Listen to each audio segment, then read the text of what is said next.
Hi ಎಲ್ಲ big boss ಲವರ್ಸಿಗೆ ನನ್ನ ಕಡೆಯಿಂದ big hi. Bigg Boss Kannada season 12 ಯಾಕಪ್ಪ ಕೊನೆಯಲ್ಲಿ ಯಾಕೋ ನಮ್ಮ ರಕ್ಷಿತನ್ಗೆ ಸ್ಕ್ರೀನ್ ಸ್ಪೇಸೇ ಕೊಡ್ತಾ ಇಲ್ಲ ಅಂತ ಹೇಳಿ ತುಂಬ ಜನ ಕಂಪ್ಲೇಂಟ್ ಮಾಡ್ತಾ ಇದ್ದಾರೆ. ಬಿಗ್ ಬಾಸ್ ಅವರು ಇವತ್ತು ಶುಕ್ರವಾರ ಇವತ್ತು ಕೂಡ ಅಂಥ ಸ್ಕ್ರೀನ್ ಸ್ಪೇಸ್ ಸಿಕ್ಕಿಲ್ಲ ರಕ್ಷಿತನ್ಗೆ. ಅದೇ ರೀತಿ ಕಿಚ್ಚನ ಪತ್ರದಲ್ಲೂ ಕೂಡ ರಕ್ಷಿತನ್ಗೆ ಯಾವುದೇ ಥರದ ಒಂದು ಬೂಸ್ಟ್ ಮಾಡುವಂಥ ಕೆಲಸ ಮಾಡಿಲ್ಲ ನಮ್ಮ ಕಿಚ್ಚ ಸುದೀಪ್ ಸರ್ ಅವರು. ಇಲ್ಲ ಏನಾದರೂ ಒಂದು ಪ್ರೀತಿಯಿಂದ ಬರೆಯೋದನ್ನು ಕೂಡ ಮಾಡಿಲ್ಲ. ಏನಾದರೂ ಸಮಥಿಂಗ್ ಇರ್ಬೋದಾ ಗೊತ್ತಿಲ್ಲ ನನಗೆ, ಇದ್ರ ಬಗ್ಗೆ ಏನಾದರೂ ಸಮಥಿಂಗ್ ಮಿರಾಕಲ್ಸ್ ಆಗ್ಬೋದಾ.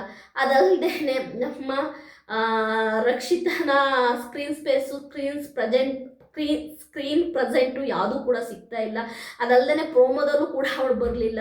ಹಾಗಾಗಿ ಎಲ್ಲರಿಗೂ ಕೂಡ ಒಂಚೂರು ಬೇಜಾರಾಗಿದೆ. ಯಾರೂ ಬೇಜಾರು ಮಾಡ್ಕೋಬೇಡಿ, ಎಲ್ಲವೂ ಕೂಡ ಎವ್ರಿಥಿಂಗ್ ಫಾರ್ ಎ ರೀಸನ್ ಅಂತಾರೆ. ದಯವಿಟ್ಟು ನಾನು ಎಲ್ಲರಿಗೂ ಹೇಳೋದು ಒಂದೇ, ರಕ್ಷಿತನ ಇಷ್ಟು ದಿನ ನೋಡಿದ್ದೀರಾ, ಲೈವಲ್ಲಿ ನೋಡಿದ್ದೀರಾ, ಎಪಿಸೋಡಲ್ಲಿ ನೋಡಿದ್ದೀರಾ, ಎಲ್ಲರೂ ಕೂಡ ಸಪೋರ್ಟ್ ಮಾಡಿದ್ದೀರಾ.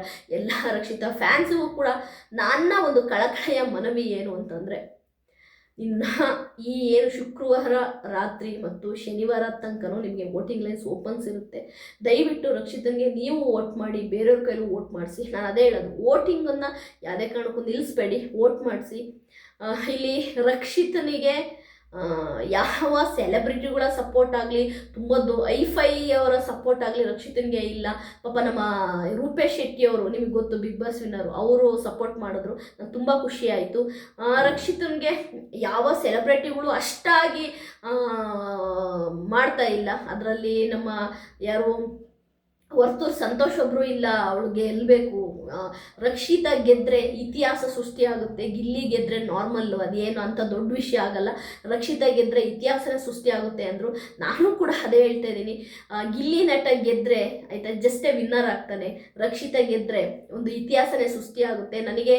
ನನ್ನ ಗಿಲ್ಲಿ ಗೆಲ್ಲಬಾರ್ದು ಅಂತಿಲ್ಲ, ಖಂಡಿತವಾಗ್ಲೂ ಗಿಲ್ಲಿ ಗೆಲ್ಲಿ. ಆದರೆ ಒಂದು ಆಪ್ಷನ್ ಅಂತ ಇದ್ದರೆ, ಒಂದು ಹೆಣ್ಣು ಮಗಳನ್ನ ಗೆಲ್ಲಿಸ್ಬೇಕು ಅಂತ ಬಿಗ್ ಬಾಸಿಗೆ ಅನಿಸಿದ್ರೆ ದಯವಿಟ್ಟು ರಕ್ಷಿತನ್ನ ವಿನ್ ಮಾಡಲಿ ಅಂತೀನಿ. ಯಾಕೆಂದರೆ ಪ್ರತಿ ಸಾರಿ ಕೂಡ ಹೆಣ್ಮಕ್ಳು ನಿರಾಶೆಯಿಂದ ಮನೆಗೆ ಹೋಗ್ತಾ ಇದ್ದಾರೆ. ಪ್ರತಿ ಸೀಸನಲ್ಲೂ ಕೂಡ ನಮ್ಮನ್ನೇನು ಗೆಲ್ಸಲ್ಲಪ್ಪ ಬಿಗ್ ಬಾಸ್ ಅವರು, ಬರೀ ನಮ್ಮನ್ನು TRPಗೆ ಯೂಸ್ ಮಾಡ್ಕೊಳ್ತಾರೆ ಅಂತ ಅವ್ರ ಮನಸ್ಸಲ್ಲೇ ಅದು ಬಂದುಬಿಟ್ಟಿದೆ. ಅದು ಈ ಸೀಸನ್ನಲ್ಲಿ ಅದು ಮುರಿದೋಗ್ಬೇಕು. ಆ ಒಂದು ನಂಬಿಕೆ ಸುಳ್ಳಾಗಬೇಕು. ಹೆಣ್ಮಕ್ಳನ್ನ ಗೆಲ್ಸಲ್ಲ ಅನ್ನೋ ಒಂದು ನಂಬಿಕೆ ಬ್ರೇಕ್ ಆಗಬೇಕು. ಹೆಣ್ಮಕ್ಳು ಕೂಡ ಬಿಗ್ ಬಾಸ್ ಟೀಮ್ ವಿನ್ ಮಾಡುತ್ತೆ ಅಂತ ಆಗಬೇಕು. ರಕ್ಷಿತಾ ವಿನ್ ಆಗಬೇಕು ಅಂತೀನಿ. ನೋಡಿ, ರಕ್ಷಿತನಿಗೆ ನಿಮಗೆ ವೋಟ್ ಹಾಕೋಕ್ಕೆ ನನ್ನಲ್ಲಿ 3 ಕಾರಣ ಇದೆ.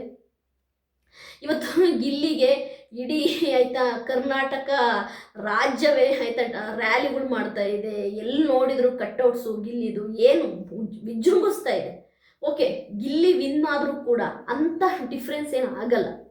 ಬಟ್ ಒಬ್ಬ ಯಂಗ್ ಹುಡುಗಿ, ಜೀವನದಲ್ಲಿ ಏನಾದರೂ ಸಾಧಿಸ್ಬೇಕನ್ನೋ ಹುಡುಗಿ, ಒಂದು ಯೂಟ್ಯೂಬ್ ಕಂಟೆಂಟ್ ಕ್ರಿಯೇಟರ್ ಆಗಿ ಬಿಗ್ ಬಾಸ್ ಮನೆಗೆ ಕಾಲಿಟ್ಟಂತಹ ಒಬ್ಬಳು ಹೆಣ್ಣುಮಗಳು ರಕ್ಷಿತಾ ಎಲ್ಲ ಅಡಲ್ಸ್ಗಳನ್ನೂ ದಾಟ್ಕೊಂಡು ಬಿಗ್ ಬಾಸ್ ಮನೆಯಲ್ಲಿ ಆಯಿತಾ 101 ದಿನನ ಪೂರೈಸಿ ಅಲ್ಲಿ 2 ಸರಿ ಆಯಿತಾ ಸೀಕ್ರೆಟ್ ರೂಮಿಗೆ ಹೋಗಿ ಬಂದಂತಹ ರಕ್ಷಿತಾ ಮನೆ ಕೆಲಸ ಇರ್ಬೋದು, ಮನೆ ಕುಕ್ ಮಾಡೋದಿರ್ಬೋದು, ಮನೆಯಲ್ಲಿ ಅಲ್ಲಿ ಇರುವಂತಹ ಅಷ್ಟು ಕಂಟೆಸ್ಟೆಂಟ್ಗಳ ಪ್ರೀತಿ ಗಳಿಸುವಲ್ಲಿ ರಕ್ಷಿತಾ ಯಶಸ್ವಿಯಾಗಿದ್ದಾಳೆ. ಅದಲ್ಲದೆ ರಕ್ಷಿತಾ ವಿನ್ ಆದರೆ ಖಂಡಿತವಾಗ್ಲೂ ಆಯಿತಾ ಇನ್ನು ಮುಂದಿನ ಸೀಸನ್ಗಳಲ್ಲಿ ಕೂಡ ಹೆಣ್ಮಕ್ಳುಗಳು ಇನ್ನೂ ಹೆಚ್ಚಾಗಿ ಆಟ ಆಡ್ತಾರೆ, ಇನ್ನೂ ಹೆಚ್ಚಾಗಿ ಆಯಿತಾ ಅವ್ರ ಪಾರ್ಟಿಸಿಪೆಂಟು ತುಂಬ ಇರುತ್ತೆ. ಓಕೆ, ನಿಮಗೆ ನಾನು ಗೆಲ್ಲಿ ದ್ವೇಷ ಮಾಡ್ತೀನಿ ಅಂತ ನಿಮಗೆ ಅನಿಸ್ಬೋದು. ದಯವಿಟ್ಟು ಅದೆಲ್ಲ ನನ್ನ ಇದೇ ಇಂಟೆನ್ಷನ್ನೇ ಅಲ್ಲ. ಗಿಲ್ಲಿ ವಿನ್ ಆದರೂ ಓಕೆ, ಐ ಆಮ್ ಓಕೆ ಆಯಿತಾ. ಬಟ್ ನಾನು ಹೇಳ್ತಿರೋದೇನು ಗೊತ್ತಾ, ಒಂದು ಇತಿಹಾಸ ಸೃಷ್ಟಿ ಆಗಬೇಕು ಅಂದರೆ ರಕ್ಷಿತಾ ವಿನ್ ಆಗಬೇಕು. ಬಿಗ್ ಬಾಸ್ ಕನ್ನಡ ಸೀಸನ್ 12ನಲ್ಲಿ ರಕ್ಷಿತಾ ವಿನ್ ಆದರೆ ಇಡೀ 4 ಭಾಷೆಗಳು ನಮ್ಮ ಕರ್ನಾಟಕನ ತಿರುಗಿ ನೋಡುತ್ತೆ. ಇಡೀ 4 ಭಾಷೆಗಳು, ಅದು ತೆಲುಗು ಇರ್ಬೋದು, ಮಲಯಾಳಿ ಇರ್ಬೋದು, ಅದೇ ರೀತಿ ತಮಿಳಾಗಿರ್ಬೋದು, ಹಿಂದಿ ಆಗಿರ್ಬೋದು, 4 ಲ್ಯಾಂಗ್ವೇಜು 4 ರಾಜ್ಯದ ಜನ ನಮ್ಮ ಕರ್ನಾಟಕವನ್ನು ತಿರುಗಿ ನೋಡುತ್ತೆ. ಯಾಕೆ ಅಂತಂದರೆ ಆಯಿತಾ ಒಬ್ಬ ಹೆಣ್ಣುಮಗಳನ್ನ ವಿನ್ ಮಾಡಿದಾಗ ಪ್ರತಿ ರಾಜ್ಯದಲ್ಲೂ ಕೂಡ ಕನ್ನಡ ಬಿಗ್ ಬಾಸಲ್ಲಿ ನೋಡಿ ಹುಡುಗಿನ ವಿನ್ ಮಾಡಿದ್ರು ಅಂತೇಳಿ ತುಂಬ ಹೆಮ್ಮೆಯಿಂದ ಹೇಳ್ಕೊಳ್ತಾರೆ. ಆ ಒಂದು ಪ್ರೀತಿ ಮತ್ತು ಇಡೀ ದೇಶವೇ ಮಾತನಾಡಬೇಕು ನಮ್ಮ ಕನ್ನಡ ಬಿಗ್ ಬಾಸ್ ಬಗ್ಗೆ ಅನ್ನೋದು ನನ್ನ ಆಸೆ. ದಯವಿಟ್ಟು ರಕ್ಷಿತನಿಗೆ ವೋಟ್ ಮಾಡಿ. ವೋಟ್ ಫಾರ್ ರಕ್ಷಿತಾ ಆಯಿತಾ. ಒಂದು ಹೆಣ್ಣುಮಗಳು ವಿನ್ ಆದರೆ ನಿಜವಾಗ್ಲೂ ಕೂಡ ನಮಗಲ್ಲ, ಇಡೀ ನಮ್ಮ ರಾಜ್ಯಕ್ಕೆ ಹೆಮ್ಮೆ. Rakshita all the best, win ಆಗಲೇಬೇಕು. ಪ್ಲೀಸ್ ರಕ್ಷಿತನಿಗೆ ವೋಟ್ ಮಾಡಿ. ಬಾಯ್.